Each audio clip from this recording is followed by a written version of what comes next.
It's always one of the things we go to in the coldest times of year, and here we are, thermostat's got dead batteries, or one thermostat has bad heat and one doesn't, or they put different thermostats in. It's just checking your thermostat for batteries, making sure that's working.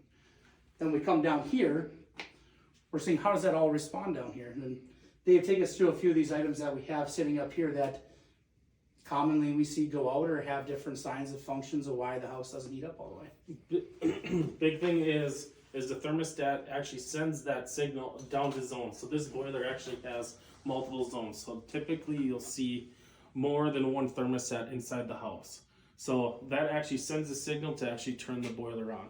So sometimes you actually start getting water hammer, a lot of noise caused throughout the house, or it doesn't send a signal down to the boiler to actually kick on.